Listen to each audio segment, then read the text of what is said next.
If you're a woman in your 30s and 40s, you're juggling a million things right now, like your career, your family life, childcare. You're feeling tired and exhausted right now. And something tells you that this is just part of being a woman. But somewhere in your mind, you are wondering if these symptoms you're experiencing could be related to hormonal imbalance, then this video is for you. Babe, before you even see your doctor for a hormone test, your body may have been telling you something using your period. Your period isn't just a monthly inconvenience, it's a vital sign. In fact, your period is referred to as a woman's fifth vital sign. You know how your blood pressure, your pulse, your respiration rate, your body temperature tells you how healthy you are?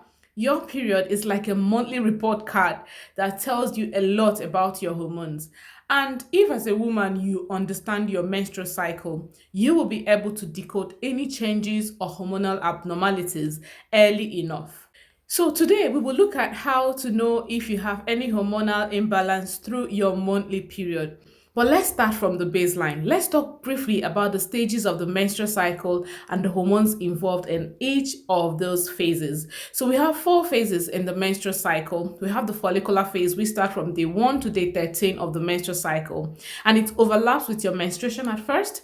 And the hormones involved here are the FSH hormone, the follicle stimulating hormone, and estrogen. Next is the ovulation phase, which lasts 2 to 3 days, and the hormones involved here are the luteinizing hormone and estrogen and testosterone. And we have the luteal phase, which lasts about 12 to 16 days. The hormones involved here are progesterone, because at this time, if there was no pregnancy, estrogen and testosterone levels fall off. And then finally, the bleeding phase, which typically is 2 to 7 days. And during this phase, progesterone levels also drop. Now, what should a normal menstrual period look like? Ideally, a healthy menstrual cycle is about 25 to 35 days in length, and the bleeding lasts for 2 to 7 days. There should be consistent bright red flow, not excessively heavy. Now, the follicular phase should not be less than 11 days, and the luteal phase should be normally between 12 to 16 days.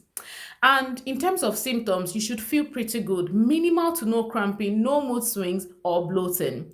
Now, this might sound like fantasy, but don't worry. On this channel, you get information on how to live in sync with your period. Before we proceed, here is a disclaimer. This video is not intended to diagnose hormonal imbalance. As we go through the symptoms, know that there could be several causes for them. The idea is for you to detect that something could be wrong somewhere and then seek appropriate medical attention. So having said that, let's now look at the 5 common period clues of hormonal imbalance in women. Clue number 1 is changes in the menstrual fluid itself. So if your period comes with dark, heavy clots that are clumpy, it may mean that estrogen levels are too high in relation to progesterone. Estrogen is a stimulating hormone, and excess levels overstimulate the uterine lining. But progesterone, on the other hand, counteracts the effect of estrogen by slowing down the uterine lining growth.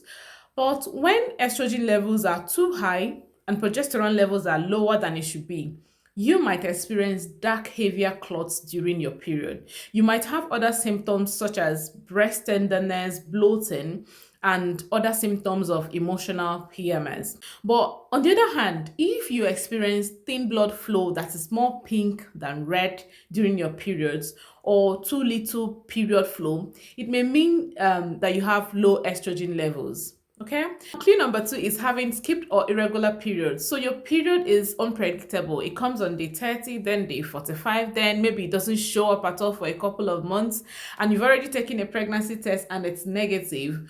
Well, while there could be several causes, a massive contributor to irregular periods for busy women is stress. And by stress, I mean high cortisol levels. Think of it this way. Your body's main goal is survival. So when you are under chronic stress from your job, your kids, lack of sleep, overexercising, your body pumps out the stress hormone cortisol. So your body prioritizes making cortisol over making your reproductive hormones. And this is something called progesterone steal. So the building blocks needed to make progesterone are stolen to make more cortisol because your body needs it. Now, clue number 3 is abnormally short or long cycles.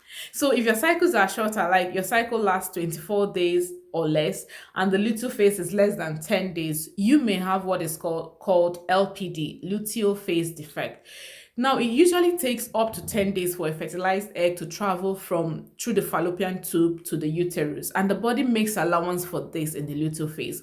But when your luteal phase is less than 10 days, you may have abnormally low progesterone or low thyroid function. Also, lack of ovulation can cause this as well.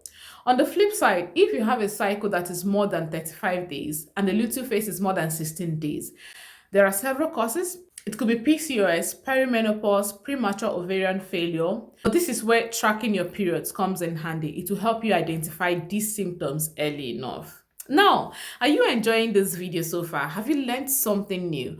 Please help the algorithm promote this video by kindly dropping a comment and liking this video. Thank you.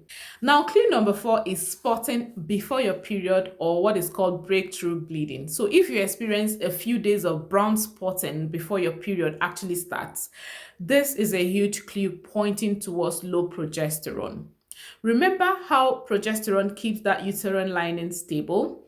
When progesterone is low, the lining can start to break down prematurely, and this results in that pre-period spotting and can shorten your entire cycle.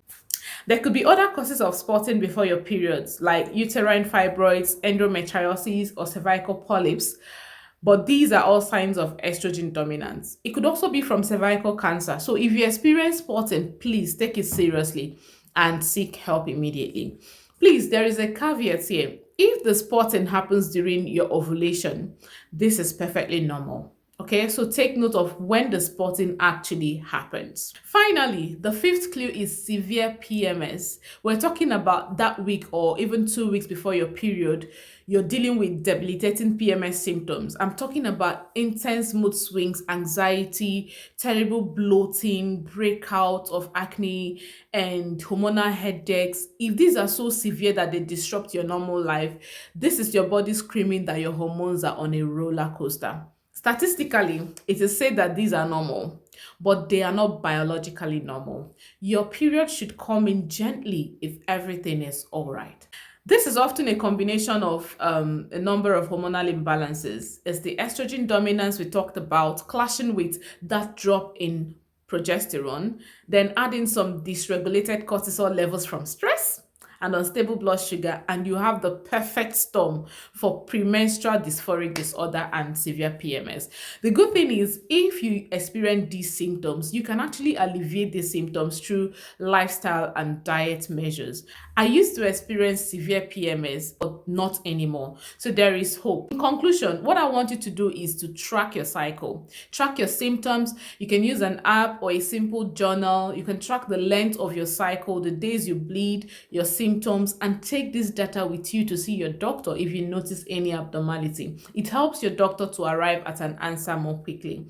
And I have linked in a journal that I use to track my periods in the description below.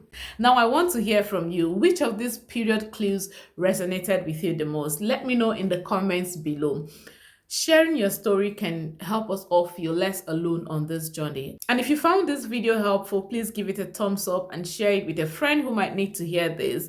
Don't forget to hit the subscribe button for more practical tips on how to balance your hormones naturally. Thanks for watching, and I'll see you in my next video.